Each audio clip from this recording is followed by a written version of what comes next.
Bienvenidos a un nuevo programa de crisis y conflictos del siglo XX. Habíamos encarado en el programa anterior los aspectos diplomáticos profundos y en cierto modo vamos a seguir ahora con diplomáticos, políticos, militares menos conocidos pero no menos significativos. Sí. ¿Cómo es que habíamos dejado entonces, sí, Héctor? Nosotros vimos en el programa anterior fundamentalmente las relaciones entre los tres grandes, las relaciones internas que llevaron en realidad a replantear quién eran realmente las potencias que pretendían un plan de dominio del mundo. A diferencia de la historia oficial que tradicionalmente ha imputado a Alemania y Japón haber sido los autores de una supuesta idea de dominio mundial, la realidad histórica, historiográfica y respaldada por los mismos autores aliados de posguerra, fundamentalmente británicos que hemos mencionado, desde A.J.P. Taylor hasta Trevor Roper, hasta Anthony Beevor y otros Hastings, más, sí. han ratificado que en realidad no solamente no existen pruebas documentales, es decir, la historiografía no se corresponde con la propaganda ni la versión oficial, sino que estamos analizando exactamente lo contrario, que cómo y cuándo y en qué circunstancias fueron los aliados los que fueron maquinando y preparando su plan de dominio mundial sobre la base de la destrucción absoluta, es decir, del poder de las potencias centrales, que en ese momento era la hegemonía alemana. Y como plan, sobre todo las potencias atlantistas, como elaboración, ¿no? Claro, como potencia. Por eso, ahora, yo no sé si vos viste un mapa, hay un mapa, sí, está hecho en broma, es un mapa hecho en Alemania, cuando escucharon, que fue la respuesta a ese dicho de que Alemania quería el dominio mundial, y sacaron un mapa, yo vi la parte de América del Sur, que decía Banana Gau, Gaucho Gau en la Argentina, y Uruguay era Gaucho Gau. Gau es distrito en alemán, ¿no? Sí, distrito sí. Bueno, vos mencionaste un tema que era hemos broma mencionado anteriormente, ahora no, sí, pero la conferencia de Río de Janeiro había sido en enero del 42, sí, apenas, sí, ojo, sí, apenas inmediatamente después del ataque a Pearl Harbor, Estados Unidos estaba presionando y obtuvo que muchos de los países iberoamericanos le diesen inmediatamente respaldo y se involucrasen en la guerra, lo cual no dejaba ninguna duda de que la idea estaba planificada a nivel plurinacional, ¿no? Sí. Ahora, así como estuvieron los teatros de operación centrales del Mediterráneo, Perdóname, una anécdota cómica, ¿no? Que en la gatera de cuando Estados Unidos entra en guerra con Alemania, hay un país de América que se le adelanta, pero claro, creo que llega un minuto después o casi simultáneamente la declaración de guerra a Alemania junto con la de Estados Unidos, cuando se va el embajador cubano, la Cuba de Batista le declara la guerra a Alemania. Y a Italia. Y a Italia, sí, por supuesto, al eje. Sí. Al eje. Porque sí, Chiano lo menciona. Sí, Chiano lo menciona, claro, Chiano lo menciona. Sí, pero lo que no me acuerdo si Chiano menciona, pero alguien lo tiene a esto, y creo que sí, debe ser Chiano, menciona la reacción de Ribbentrop ante la declaración de guerra. Cuando Ribbentrop le dice, diga al embajador que estamos muy ocupados, que no tenemos tiempo de atenderlo. También sí, hemos entendido, Cuba nos ha declarado la guerra. No, y Chiano dice, después de tantos problemas que tenemos, la verdad que una pequeña república... Sí, claro, nos quedamos sin cigarro. Lo que pasa que es esto. Nosotros en el programa anterior nos hemos centrado en las relaciones entre los grandes y los grandes teatros de operaciones. El Mediterráneo, ni hablar del Frente Oriental, la Operación Overlord. Pero hubo una serie de teatros, llamémosle secundarios, que son importantes y que es lo que vamos a tratar de tocar en este programa. En primer término, que vos lo manejás muy bien ese tema, el tema de Turquía, un punto clave dentro de las relaciones en la guerra. Turquía geopolíticamente, ahí en el camino entre Europa, Asia, la ruta de la India, Suez, digamos, es un enclave muy importante geopolíticamente que seguía siendo un enfermo, porque claro, el enfermo de Europa, ¿no? Con la disgregación. El hombre enfermo, le llamaban la Primera Guerra, el Imperio Otomano. La disgregación de su imperio en una infinidad: Palestina, Jordania, Transjordania, Egipto. O sea, digamos, había quedado desmembrado de tal modo que en realidad no tenía fuerza suficiente para jugar a favor de nadie, pero podía ser invadida, podía ser presionada para que por lo menos entregara el territorio, y era una preocupación para los ingleses si Turquía llegaba a estar aliada a Alemania. Entonces los ingleses firmaron un tratado en octubre del 39, los ingleses y franceses, con Turquía, de asistencia recíproca. Tratado de asistencia recíproca, que implicaba una no beligerancia, pero, digamos, un alineamiento. Y le dieron un par de destructores. Sí, aprovechando la debilidad de Turquía, ¿no? Hay que decirlo, por ese momento Turquía venía de perder la Primera Guerra. Estaba muy débil Turquía, eso no hay ninguna duda. El ministro Inonu sabía de que no tenía fuerzas para jugar en ninguno de los dos lados, y por eso también querían en ese momento, al principio de la guerra, Inglaterra y Francia, que se mantuviera neutral, no sea cosa que Italia, que era poderosa, por lo menos, digamos, como potencia media en el Mediterráneo, y Alemania pudieran entonces atacar, una vez que atacaron en el norte de África, de una manera más fácil Turquía. La Luftwaffe, después de la toma de Creta, ahí cada vez fue más importante el peso pendular de Turquía. Un detalle: no por nada Alemania nombra a von Papen, que había sido canciller brevemente, un hombre muy experimentado. Canciller y vicecanciller también. ¿Cómo? Canciller y vicecanciller. Sí, había desarrollado. Y lo nombra embajador, creo que estuvo toda la guerra en Ankara. Y el objetivo era mantener las relaciones que ya el imperio alemán había tenido con el imperio otomano de la Primera Guerra Mundial, el famoso ferrocarril Berlín-Bagdad. Von Papen consigue el 18 de junio del 41, 4 días antes de Barbarroja, un tratado de asistencia recíproca y de amistad con Turquía. Porque Turquía además ve que avanza Alemania, después se avanzan los ingleses, tiene que hacer un juego muy delicado. Es que Turquía, pasó eso. Turquía estaba muy pendiente del avance de la operación Barbarroja. Y si los alemanes hubieran llegado al Cáucaso y hubieran estado lindantes con Turquía, ahí la presión de intervención hubiera sido mayor. Sí, hubiera entrado. Lo que pasa es que Turquía siempre vio, a ver si corregime en esto si estoy equivocado, siempre vio el aliado natural en Europa Central, por la posición que tiene, tanto geopolítica, geográfica, por supuesto, y luego pues, geopolítica, geografía más política, donde está, es el puente de Europa y Asia, no hay ninguna duda. Vos vas a Turquía y cortás la tierra y ves que todas las civilizaciones son un trasiego entre Grecia e Irán, Irán y Grecia, ¿no es cierto? Por ahí han pasado todos y ahí han dejado su napa de tierra y sus ruinas, ¿no? Es interesante ver un corte así de la tierra turca. Y entonces, puente entre Europa y Asia. Claro, naturalmente, queda debilitada, muy debilitada después de la Primera Guerra, perdió el imperio otomano desapareció, el califato desapareció, quedó un gobierno laico, el Mustafa Kemal Atatürk, padre de los turcos, Atatürk quiere decir padre de los turcos, y eso quedó así, y además los dardanelos que lo querían, no solamente lo querían los zares, lo querían también los soviéticos. Entonces tenía que o protegerse por Inglaterra o protegerse con Alemania, las dos protecciones que tenía. Por eso esa situación así ambigua. Y lo de von Papen. Von Papen sabe que Turquía tiene dos opciones para sobrevivir: o Inglaterra o o Alemania. Ahí tenía la disyuntiva. Alemania avanzaba hacia el este. Lo que pasa es que en el 42 está en barbecho. El gran problema que Turquía pasa, digamos, al escenario es con la caída del régimen de Mussolini y la derrota de Italia, porque había muchísimas fuerzas italianas en el Dodecaneso, en las islas de Dodecaneso, en algunas guarniciones muy fuertes, indudablemente.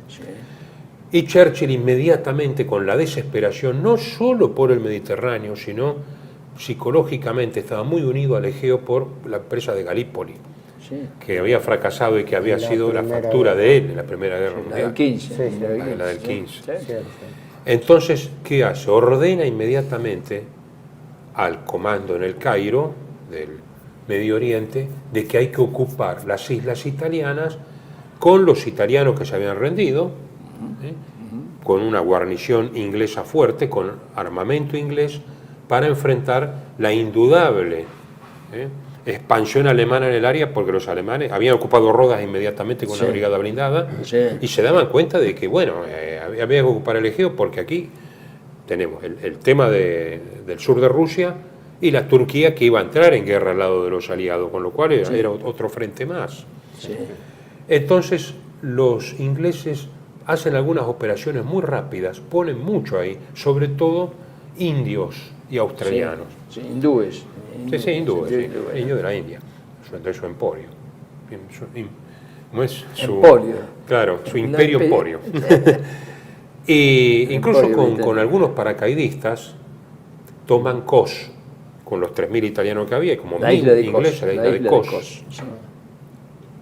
Porque era una forma, no podían tomar Creta indudablemente, No.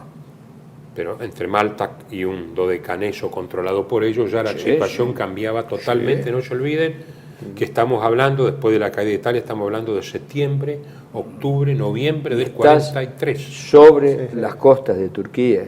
Está sobre las costas de Turquía. Está sobre las costas de Turquía. Que es el reino, había detenido, iba deteniendo a los aliados en Italia. Churchill necesitaba ampliar el escenario y tener algo en el Mediterráneo para sentarse a la mesa en Teherán. Es decir, los ingleses son los que juegan acá. ¿Qué ocurre? Lo que tenía Alemania eran muchos aviones. Desde la ciudad y puerto de Esmirna hasta la isla de Samos, ¿sabes cuánto hay? 18 kilómetros. Claro, claro. Claro, Es tener acá, es tener la guerra acá. Tener la guerra acá. Bueno, es una constante que todas estas islas son muy hoy, escarpadas y fáciles de defender. Sí, sí. Realmente lo que había de baterías italianas, inmediatamente Badoglio les da el control a los ingleses. Sí. Y tropa buena, inglesa, hindúes, australianos, mismo británicos, con algunos blindados o algo, tienen el mar dominado, pero no tienen el aire dominado.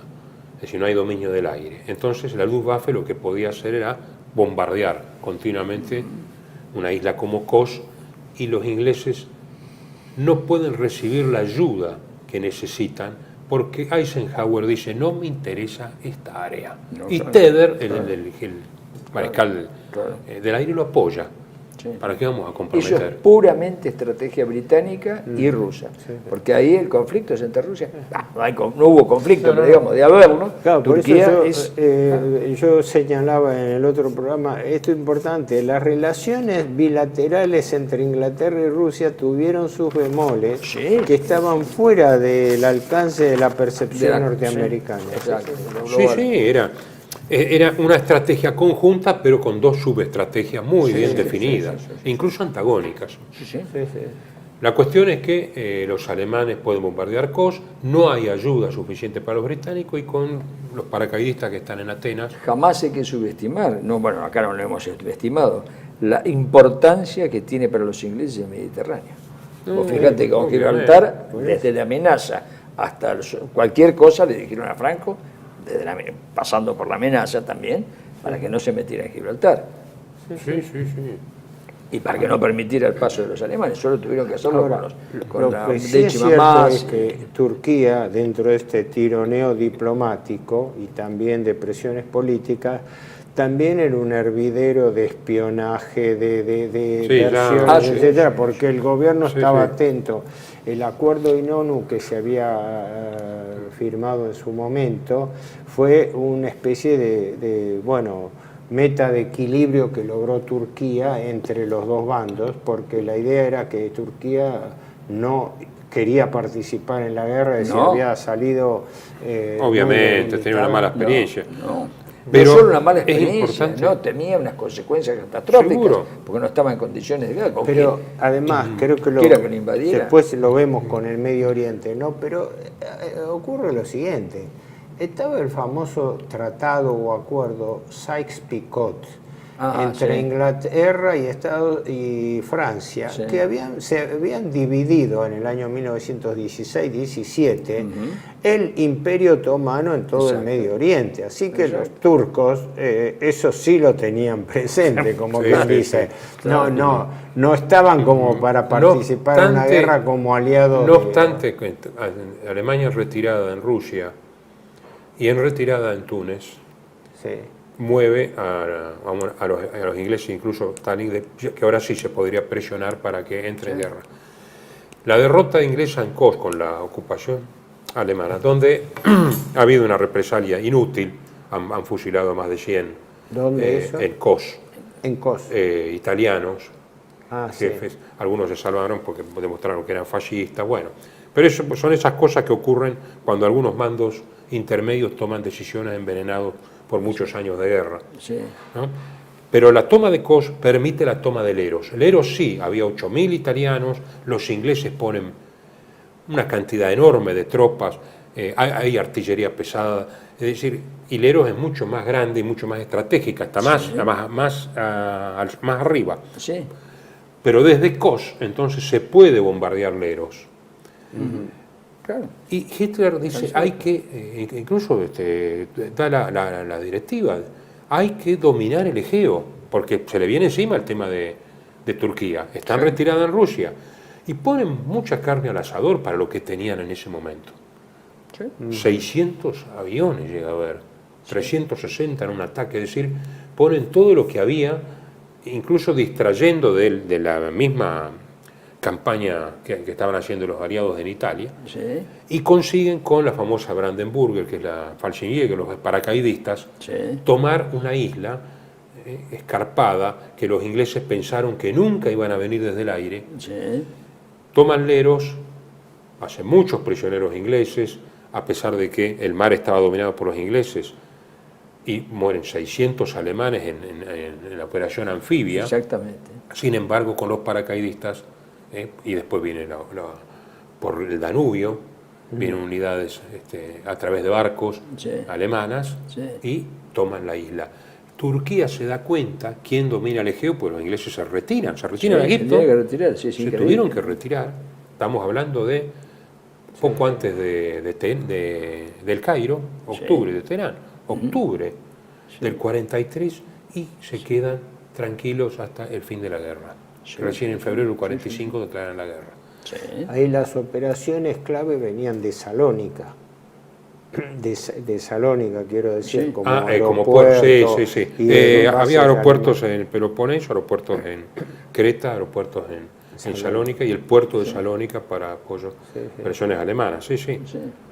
Por eso, cuando había sido la guerra de los Balcanes, que creo que lo hemos mencionado en su momento, la guerra de los Balcanes, los ingleses se habían posicionado allí en la península de Salónica con el recuerdo de Galípoli cercano y todo eso, pensando en que Salónica era el base de resistencia, y fue derrotada por los alemanes, no sé si las unidades de von Listen en ese momento. Sí, ahí estaba, ¿no?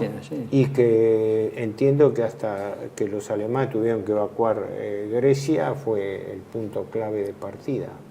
Esta campaña, Taifun se llamaba. Los ingleses tuvieron que evacuar Grecia. ¿Cómo? ¿Estás hablando de los ingleses? En el no, 41, después los alemanes se retiraron. Sí, no, cuando se retiran los alemanes. La operación Taifun, en el 41.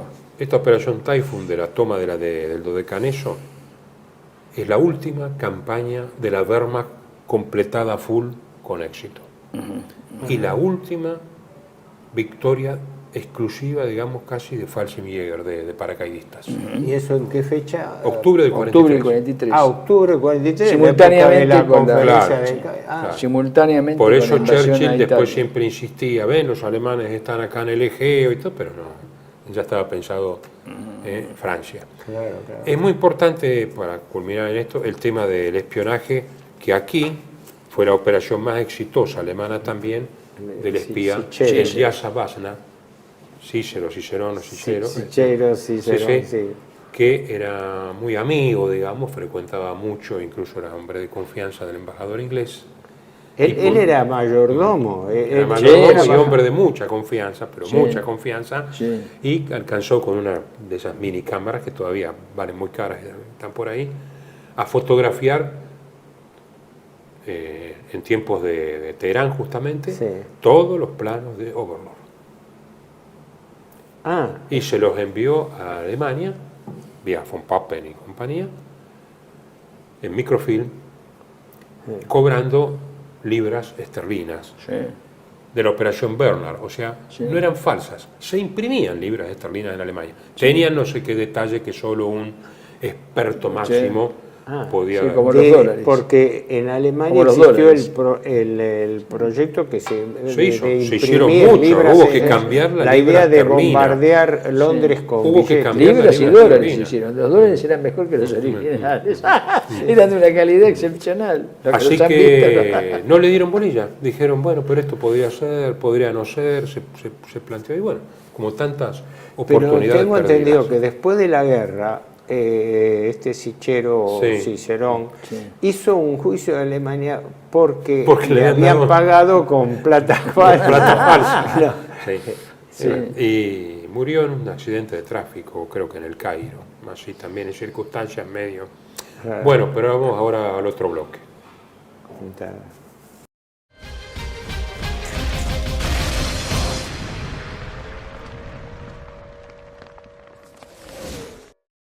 Bienvenidos a CEPA, Centro de Estudios del Pensamiento Americano. Nuevo sitio web de cursos de formación en política, filosofía, historia, literatura, geopolítica, religión, psicología y más. Cursos de formación que reflejan el verdadero pensamiento americano. Lo invitamos a elegir el curso de su agrado ingresando en www.cepa.la.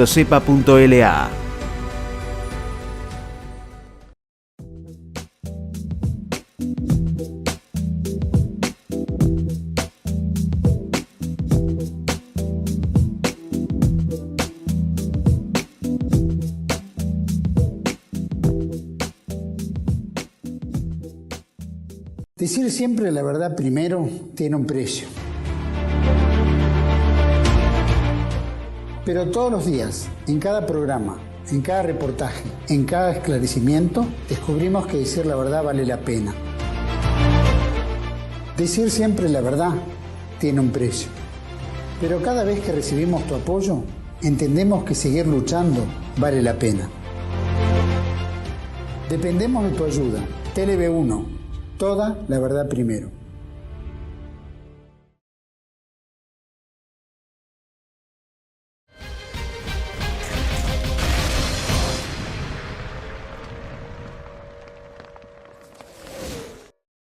Bueno, ahora vamos a ir al bloque referido a Oriente Medio, que tiene mucho que ver con el mundo árabe y musulmán. Claro, en realidad es un paquete de temas que sería inabarcable, tendríamos que dedicarle un Muy ciclo. complejo. Pero habíamos hecho una referencia anterior a un hecho muy importante. En la Primera Guerra Mundial había existido un acuerdo, el acuerdo Sykes-Picot, entre Inglaterra y Francia. Sykes era el entonces canciller o ministro de Relaciones británico y Picot el homólogo francés, por el cual los dos países se dividían las esferas de influencia en el Medio Oriente, previendo la futura partición de Palestina. Cosa importante, que habría que hablarlo mucho por separado, aparentemente el presidente Wilson no solamente desconocía ese acuerdo, sino que cuando tomó Estados Unidos conocimiento estaba en contra de ese acuerdo, porque ya los intereses, sobre todo intereses petroleros norteamericanos, estaban muy advertidos de lo que pasaba en Medio Oriente, y este acuerdo estableció fundamentalmente esfera de influencia por la cual era característico lo más importante. Líbano y Siria eran parte de la hegemonía británica, lo mismo que Egipto, que ojo, Egipto era la cabecera del imperio, y se preveía también el mandato sobre Palestina a cargo de los británicos. Claro, acordate que el antecedente de esto es el acuerdo donde el general Allenby es el operador de esto, siendo Lawrence de Arabia el comandante de las tropas, el que subleva a los árabes, que que después se dio vuelta, porque cuando vio que evidentemente no era la liberación de los árabes del Imperio Otomano, sino la repartija entre Inglaterra y Francia, eso lo supo por Allenby y Lawrence se presenta, porque es importante la figura de Lawrence de Arabia, se presenta en 1922 en la conferencia de París, vestido de árabe, a favor de los árabes, rompe absolutamente denuncia lo que había hecho y se retira absolutamente, hasta se cambia el nombre y el apellido, ¿no? Y pide la baja como coronel del ejército británico. Ahora, eso es lo que provocó el enorme resentimiento de los países árabes, porque dicen, ¿por qué los países árabes veían con esa simpatía al eje, incluyendo a Italia, que estaba, no nos olvidemos que Italia estaba ocupando Libia y había tenido guerras con los libios y demás? Pero ¿por qué lo veían con simpatía? Porque sabían que era Inglaterra y Francia como furgón de cola, que la política inglesa les había dividido los países en forma inclusive absurda, porque si uno mira las fronteras son líneas rectas, y por ejemplo la guerra del 90 con Irak, bueno, Kuwait era una provincia de Irak, se la sacaron. El Medio Oriente pasa, salvada la circunstancia, pasa algo equivalente a Iberoamérica, es decir, la división de esfera de influencia que hacía que el mundo árabe en su conjunto guardase un resentimiento por el colonialismo franco-británico. Francia apuntalada decíamos, en Líbano y Siria. Sí. Inglaterra con cabecera en Egipto, que era realmente la cabecera más importante, con intereses en la franja palestina, pero crea también Transjordania, dándole al imperio, creo que era hashemita, y después Irak, que ahí es donde se arma el problema, porque la interpretación histórica es que los ingleses, también franceses, pero los ingleses hicieron demasiadas promesas a todo el mundo para obtener la adhesión. Y después se encontraron con que esas promesas eran contradictorias, con lo cual generaron todo un malestar de arrastre. Cuando sobreviene la Segunda Guerra Mundial, entonces ahí se presenta un doble problema. Un sustrato del mundo árabe que en principio no era simpatizante y en parte, no digo hostil, pero no era simpatizante de la causa británica. No, más bien que no, se le habían... Después, las colonias o los territorios franceses, que a su vez tenían el problema interno de que dependían de Vichy, y consecuentemente se produce la lucha en Siria, donde los franceses de Siria resisten contra el ataque inglés.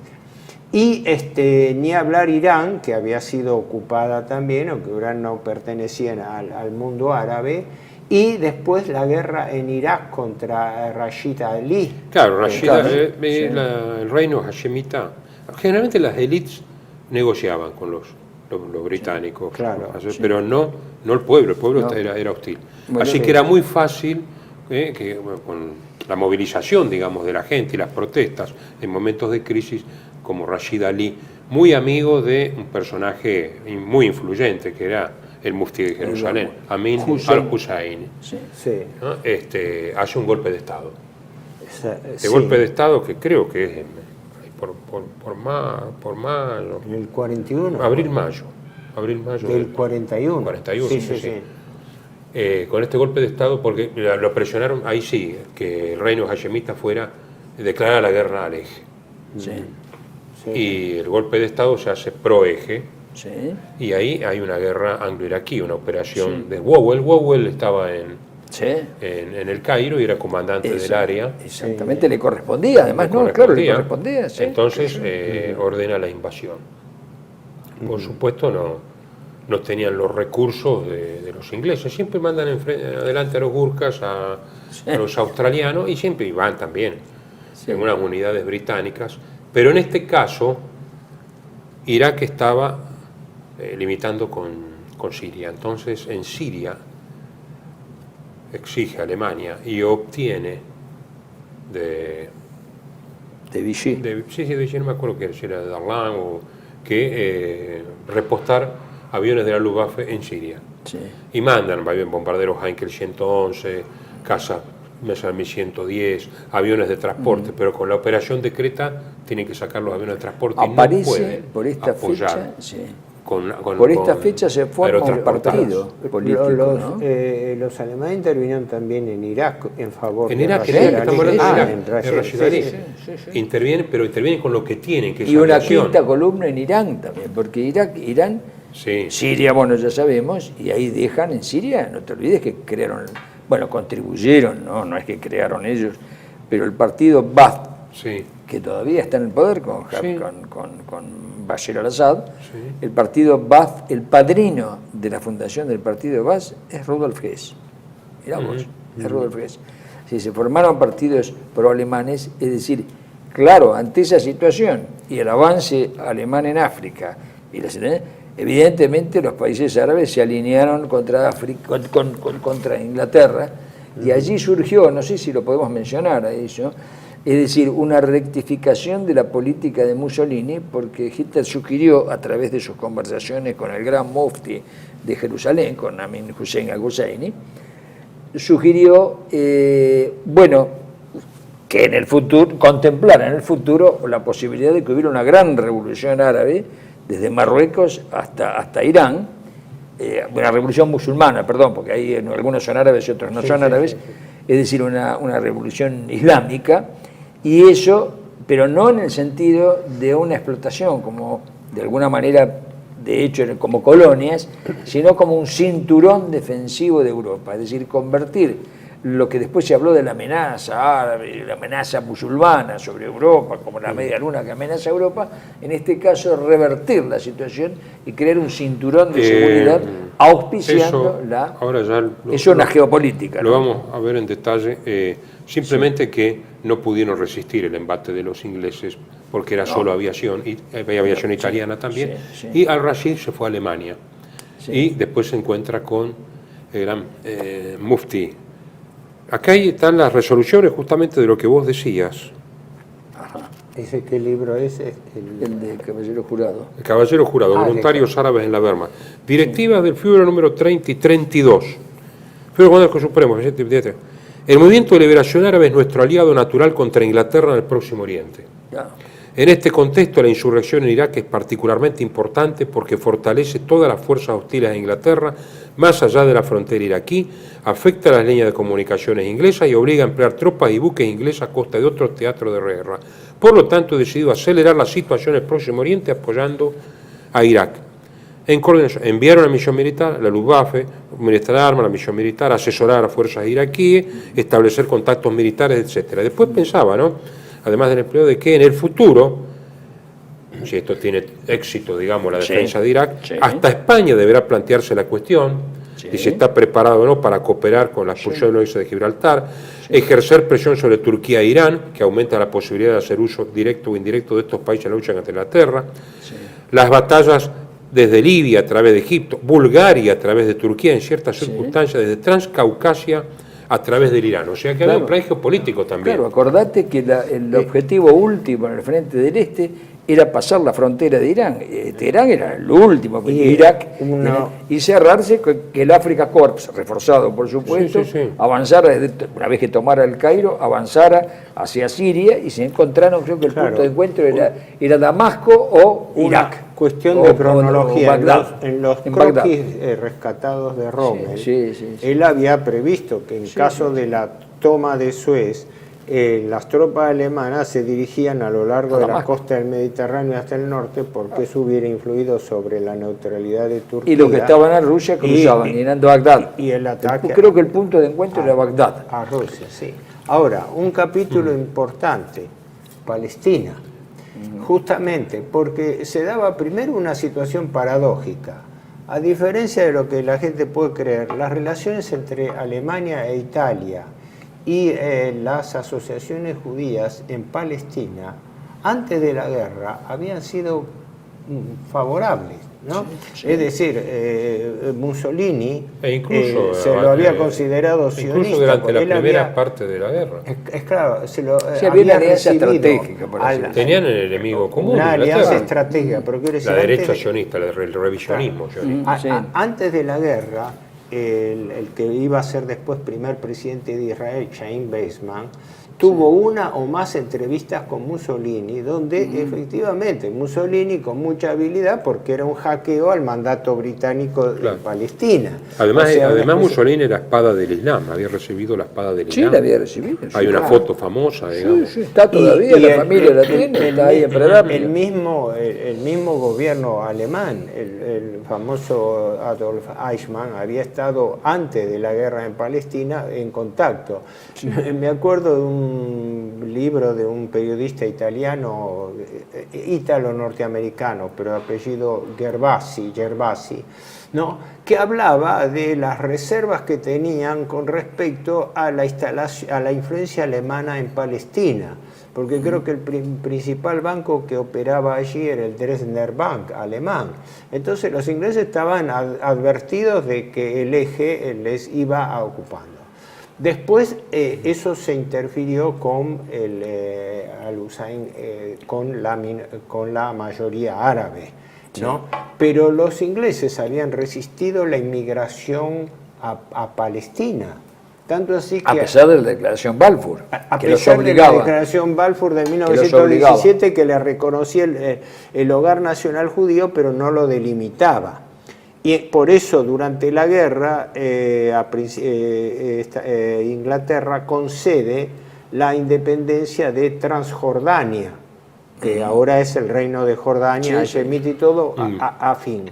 Y entre las maniobras británicas estaba, primero, el haber restringido la emigración judía a Palestina, para no exacerbar la animosidad árabe. Sí. ¿No? Y después el tema de que aún después terminada la guerra, eso afectaba la geopolítica británica en el Medio Oriente. Sí. No, aquí sí hay una campaña que es medio vergonzante, porque es la lucha de franceses contra franceses en Siria. Entonces, como se refería a un ex aliado reciente, el ataque de fuerzas británicas, claro, siempre, ¿no? Hindúes, australianos y británicos, y comandos, muchos comandos, porque Siria estaba muy bien defendida. Había casi 200.000 franceses en Siria, y tienen que atacar con 200.000, claro, con blindados, con un crucero. Y el general Dentz recibe la orden de Vichy de resistir a toda costa, a cualquiera. Sí. En este caso a los ingleses, que además ya venían los franceses con la experiencia de Mers-el-Kébir, ¿no? De Orán. Entonces la lucha es muy encarnizada. Bueno, ya los que han escuchado, Mers-el-Kébir es el hundimiento de la flota francesa de Orán.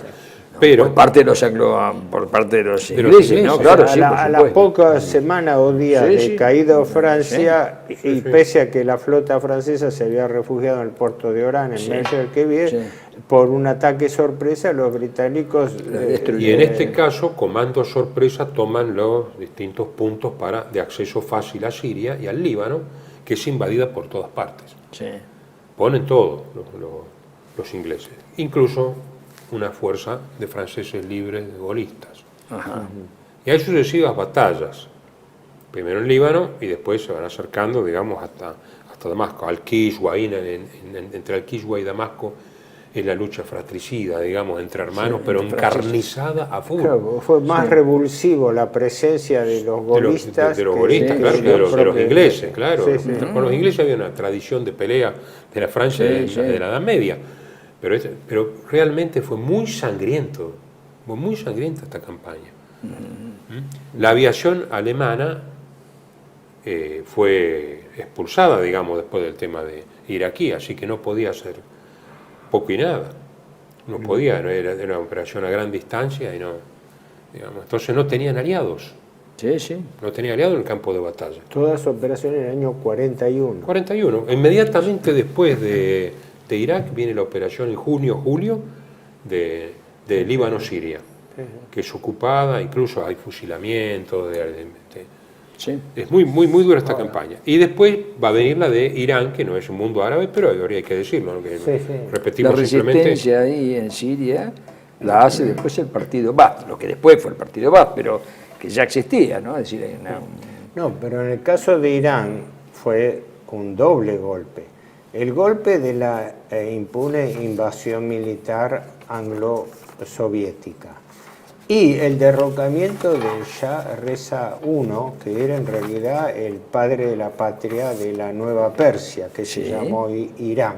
Sí. Y su reemplazo por el que entonces era un joven y cuasi pelele rey puesto títere Reza Pahlavi, Reza II, que fue que duró hasta la revolución islámica. ¿Hasta qué punto era importante Irán que los ingleses emplean 2 divisiones inglesas, 2 divisiones iraquíes, digamos, porque había también indios y además blindados, y los rusos emplean 3 ejércitos, no divisiones, 3 ejércitos, y se aseguran Turkmenistán y Kazajstán iranio, que después lo van a tener que sacar con negociaciones en el 46-47, Stalin se le planta a los ingleses, ¿no? Y el Reza padre lo reciben en, ¿cómo se llama? Johannesburgo. Él se exilia. Lo exilian, digamos. Se exilia o lo exilian. Era un hombre muy modernista. Y a los 18 años queda... Un hombre que había modernizado muchísimo. Irán había hecho mucho, era muy querido. Era muy querido, la población no era progresista. Por eso el hijo no fue tan resistente, de 18 años tenía, ojo. Reza Pahlavi, Reza II, el último ya de Persia. Claro, derivarnos a esto, pero se ha especulado que si Reza I, Reza Khan, hubiese mantenido en el poder, el destino de Irán independiente y su rol en Medio Oriente hubiera sido muy distinto del que fue bajo la hegemonía satélite norteamericana. La proyección indicaba eso. Claro. Además, no olvidemos de que tanto los rusos como los ingleses, porque los norteamericanos no se metieron ahí. Bueno, los ingleses eran lo que hacían matar. Estaban los ingleses, sí, no había presencia, a través del gran presencia física norteamericana, no había entonces. Claro, todos los negocios de las multinacionales de petróleo iban por separado de la hegemonía política. Además, en Arabia Saudita ya era un feudo de las grandes petroleras norteamericanas. Así que en ese caso no había tanto disputa por... no es que el ejército actuaba en función de las multinacionales, sino que las multinacionales ya estaban establecidas. Por eso la presencia norteamericana es a través de las multinacionales, mientras que la presencia inglesa es física. Es física, hay tropas, y sobre todo para los rusos lo importante era el ferrocarril por los suministros. Ahora, no sé por el tiempo, pero quería hacer un paneo solamente esto. ¿Cómo se inserta esto en el tema que estamos tratando, la historia diplomática? Que todo este tema, todo este escenario del Medio Oriente, ¿no?, del cercano Oriente, fue un capítulo bastante determinante de la guerra, aunque no influyó en forma directa en las acciones militares, ¿no? Y que es un elemento más que demuestra cómo las potencias aliadas iban dividiendo sus esferas de influencia en el mundo a medida que avanzaba en la guerra. Es decir, lo que decíamos en el programa anterior, que paradójicamente toda la campaña de guerra propagandística y la historia oficial ahora aducen el intento supuesto de imperio alemán de dominación del mundo, cuando la realidad diplomática, política y militar estaba mostrando en la práctica lo contrario, cómo las democracias iban avanzando, consolidando su dominio del mundo. Hubo una hambruna muy grande porque se secuestraron el grano, tanto ingleses como rusos a partir del 42, con muchas protestas y todo.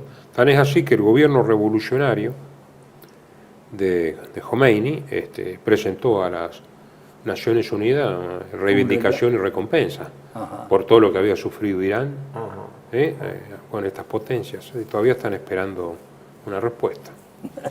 Bueno, ahora vamos a ir al otro bloque. Bueno.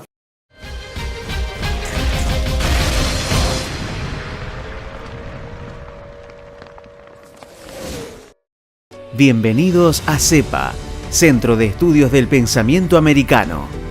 Nuevo sitio web de cursos de formación en política, filosofía, historia, literatura, geopolítica, religión, psicología y más. Cursos de formación que reflejan el verdadero pensamiento americano. Lo invitamos a elegir el curso de su agrado ingresando en www.cepa.la.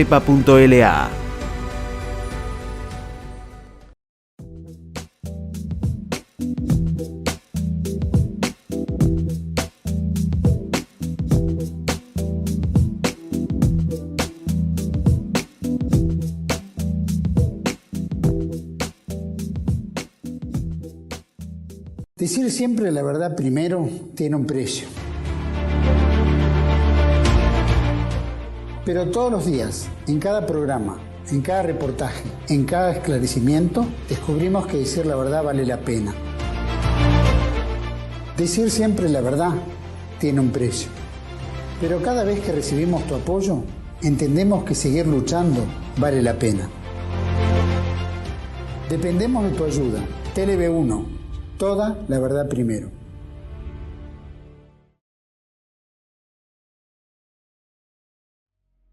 Dominium Mundi, del Génesis al Gobierno Mundial, de Samuel Cruz, una monumental obra en la que se devela que el proyecto político del gobierno mundial se remonta a épocas tan antiguas como el propio Génesis, el Templo de Salomón, Alejandro Magno y el Imperio Romano.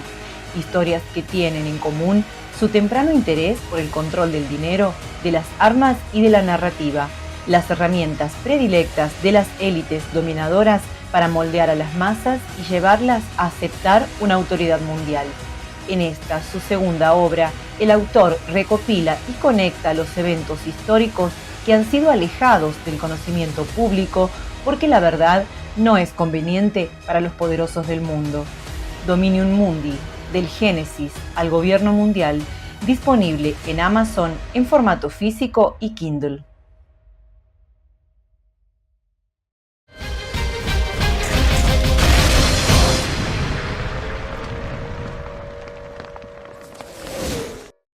Bueno, y ahora viajamos al otro extremo del ahora planeta. Vamos al extremo oriente, donde acá le vamos a prestar atención a un episodio importante, pero esta vez que ocurrió del lado del eje, no del lado aliado, que era el rol del Japón, del Imperio de Japón y sus pretensiones geopolíticas. Obviamente el Japón tenía sus planes geopolíticos desde el punto de vista estratégico. Eso lo explica bien Liddell Hart en su historia militar de la Segunda Guerra Mundial, pero era sabido, sí. Y creo que vos lo mencionaste también cuando hablamos del tema, de que la concepción geoestratégica del Pacífico de Japón tenía dos anillos concéntricos. El anillo interior, que era el área de seguridad japonesa, y el anillo periférico, que abarcaba lo hemos mencionado, el Pacífico central. Bueno, ya el repliegue japonés ya cambió después la situación, pero había una idea acariciada ya desde la década del 30, porque su primera formulación es en el año 1931, con la invasión de Manchuria y después la constitución del estado satélite de Manchukuo, que era la idea de una, ellos los japoneses lo llamaban esfera de coprosperidad. Exacto. Del Gran Asia Oriental. Exacto. Es decir, una idea panasiática oriental, que es importante señalarlo porque dentro de la idea de imperio japonés, que indudablemente como la de Alemania en su área tomaba como referencia su hegemonía, pero habría la posibilidad de un entendimiento tomando como base, como hablábamos en el capítulo en el bloque anterior, el resentimiento atávico de los árabes a la dominación colonial, como en América al dominio colonial y la influencia inglesa. En Oriente era el resentimiento atávico y étnico hacia la dominación occidental. Es histórico. Y que lo sigue viendo hoy en día, y cuya bandera implícita hoy en día la tomó China. ¿No? Sí. Pero en ese momento se propuso. Lo que pasa es que había, en realidad, dentro de la esfera de influencia japonesa había dos categorías. Estaban los estados satélites, los estados que dependían en realidad directamente del Japón o todo. Corea y Manchukuo. Manchukuo, Tarafuto, que era el nombre que le daban al sur de la isla de Sajalín, que controlaba, que había sido tomada en la Primera Guerra Mundial, y Taiwán, que ¿cuál era el nombre? Formosa, pero Formosa era en español, y Taiwán, creo que para Taipei es el nombre, como la capital, claro. Sí, Taipei, no, Taihoku es la capital. Eso eran territorios, llamémosle, propios de la esfera del Imperio japonés. Mientras que, en cambio, otros lugares, como las conquistas en la China territorial, ¿no? desde la toma de Hong Kong y todo, la expansión en el sur de China, la expansión en Indochina, en Insulindia, lo que ahora es Indonesia y las islas de Borneo, Sumatra, Java y Celebes, ¿no? Y todo el archipiélago indonesio, Birmania, todo eso eran territorios ocupados, ¿no? No era la misma condición. El único país formalmente independiente que adhirió al plan, a las conferencias que se hicieron en el 40-41, fue Tailandia, Siam, que mantuvo su independencia. Era un reino. ¿Cómo? Un reino. Como reino, claro, Sí. como reino. Antes se llamaba Aquí lo así. que se planteaba es lo que en términos schmittianos llamamos un gran espacio, o sea, un área libre de injerencias foráneas a esa área que directamente era libre del colonialismo En algún momento, imperialista. en algún momento cuando hablamos de esto dijimos que hay 1, 2, 3, 4 estados que, estamos hablando de Asia, no de Asia Menor, la pongo aparte de Asia Menor, 4 estados que pueden, bueno, uno todavía no era independiente, pero que podían aspirar a generar una geopolítica asiática. China, Japón, Rusia, porque Rusia tiene Rusia asiática, y la India. La India, bueno, estaba bajo control inglés, ¿no? Pero son países auténticamente asiáticos. Y en este cuadro hay 2 poderes exógenos que actúan en el lugar. Uno, por supuesto, es Inglaterra, Reino Unido, que está no solo en la India, sino que está también en los establecimientos del Estrecho, o Malasia, en los establecimientos de Malaca, o establecimiento del Estrecho, como figura, ¿no? En Singapur. Sí, Singapur y Malaca, y la península de Malaca, ¿no? Está Malasia y Singapur, y ¿cómo se llama? Y los Estados Unidos, que han entrado en Filipinas, han tomado ciertas islas en el Pacífico con la guerra con España, y le han arrebatado Filipinas en 1898-99 a España. Entonces, estos poderes son exógenos, estos 2 poderes geopolíticos son exógenos, los otros son endógenos, en los cuales, evidentemente, China, claro que tenía que tener una geopolítica, fue un imperio chino, fue un imperio chino, que en 1912 tuviera la interrupción de la República, a los efectos geopolíticos no cambia, porque es el mismo territorio y demás. Y, por supuesto, ¿cómo se llama? Rusia, porque Rusia asiática es más grande que la Rusia europea. Y Japón, que yo tengo que decir que Japón, la geopolítica de Japón es una geopolítica impulsada por la necesidad, porque es una isla así chiquitita que ya en la guerra tenía 100 millones de habitantes. Ojo, durante la guerra tenía 100 millones de habitantes. Hay una analogía que tuviera que extenderse entre Japón e Inglaterra. Claro, sí. Desde el punto de vista geopolítico, su claro, relación pero con el Inglaterra dice, continente. necesito el comercio mundial, y Japón dice, necesito el comercio asiático, tenemos que llegar a un acuerdo en Asia, por una cuestión de supervivencia. Para Japón era una cuestión de supervivencia, no tenía petróleo, no tenía montones de cosas, era una cuestión de supervivencia. Y el otro, es decir, Inglaterra sí está, pero tiene un satélite, que es Holanda, porque lo que hoy es Indonesia, Holanda no tiene una geopolítica propia. Holanda está ligada a Inglaterra, es absolutamente ligada y subordinada a Inglaterra. O sea que Indonesia también es indirectamente geopolítica británica, aunque estén administrativamente en manos holandesas. La única que es anómala y que no busca expansión, curiosamente, es Francia.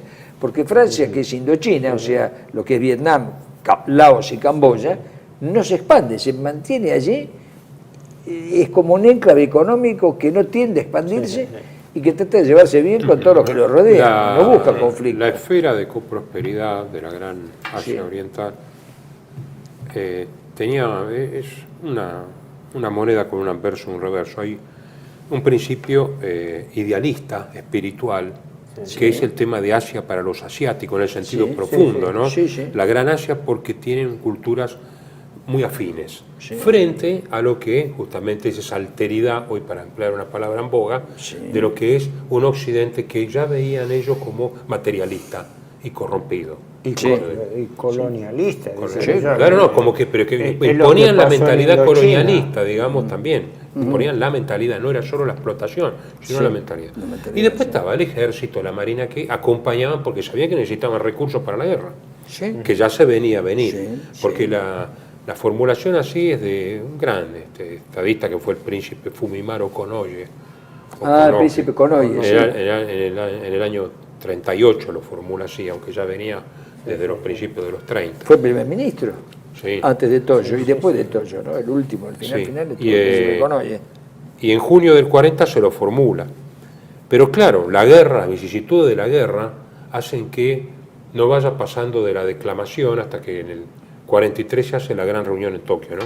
Es muy interesante esto, la conferencia de la Gran Asia Oriental. En noviembre del 43, paralelo a casi a Teherán, Toyo, como anfitrión, convoca. Y fíjense quiénes están, ¿no? Bueno, por supuesto, anfitrión de Hideki Toyo, Zhang Jinghui del Manchukuo, claro, sí. Wang Jingwei de la Nanking nacionalista aliada a Japón, porque Japón utilizaba una suerte de balcanización de China. También. Y había chinos pero japoneses, ¿no? Sí.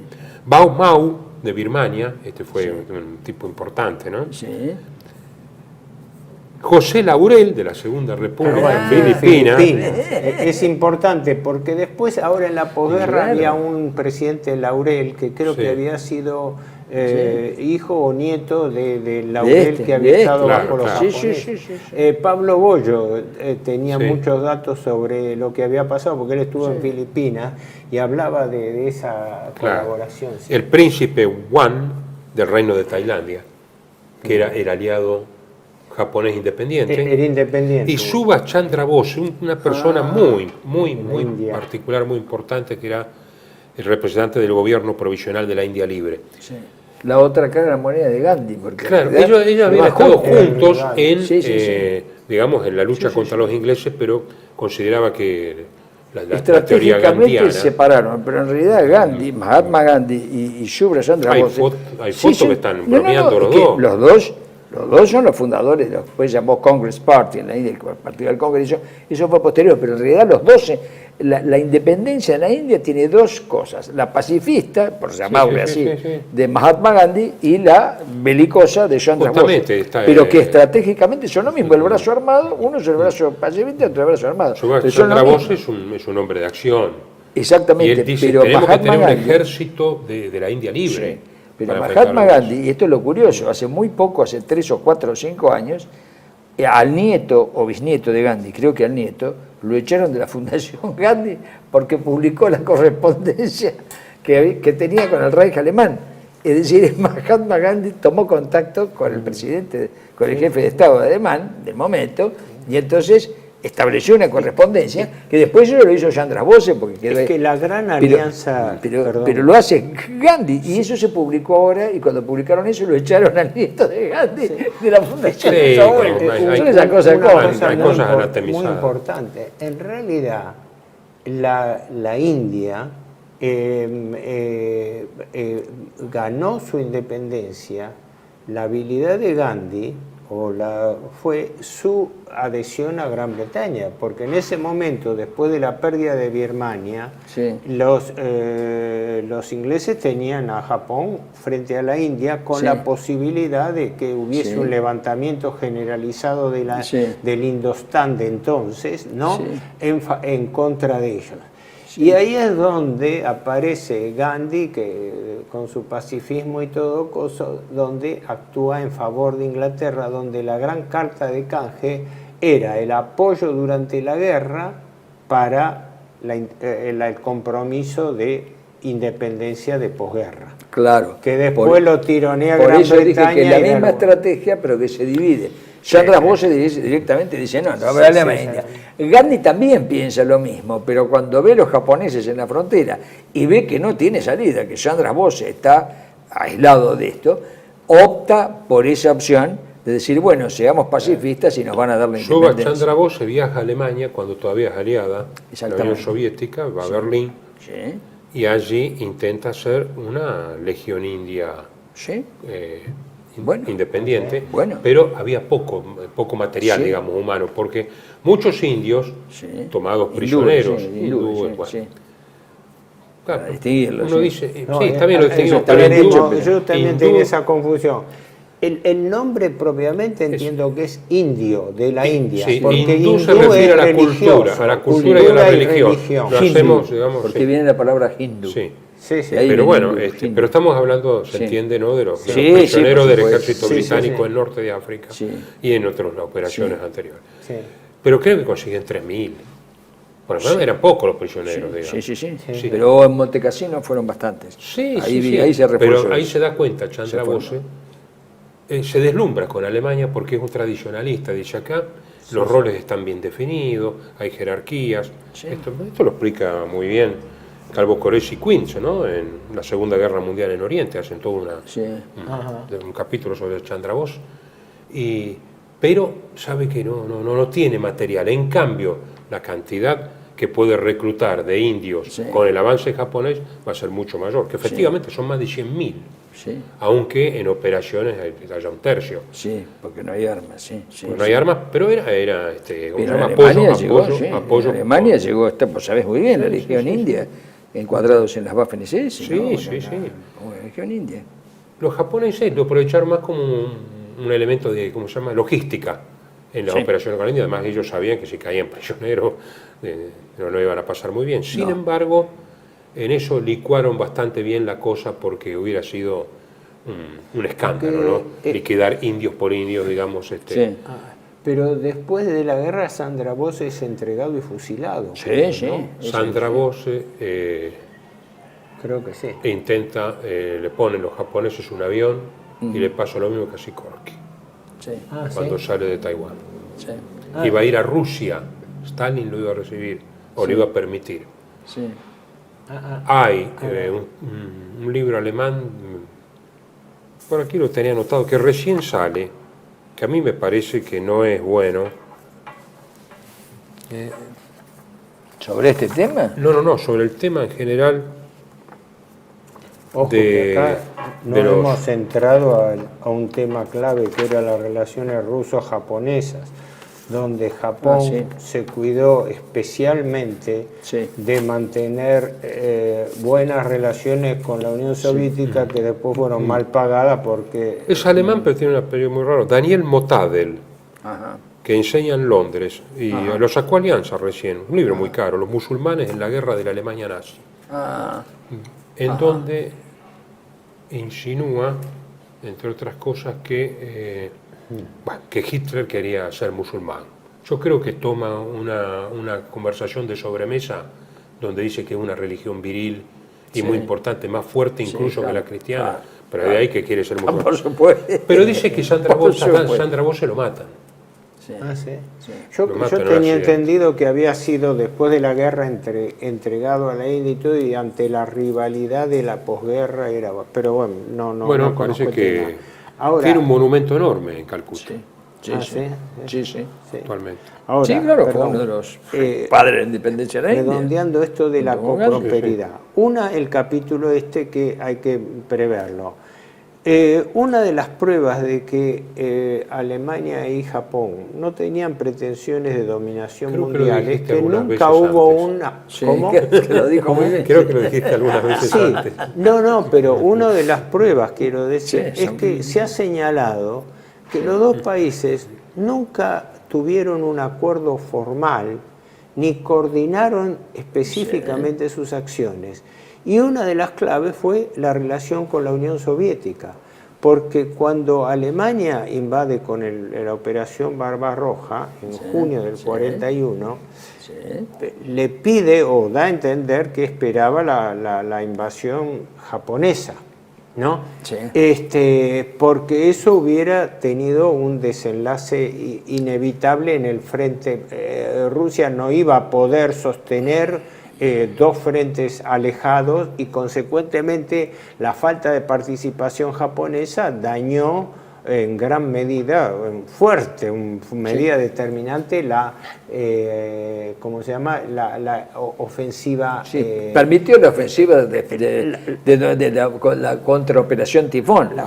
Lo que Atacaron a los siberianos, lo que pasa- Moscú. Hay una cuestión. Mandaron los siberianos claro, a Moscú. hay una cuestión.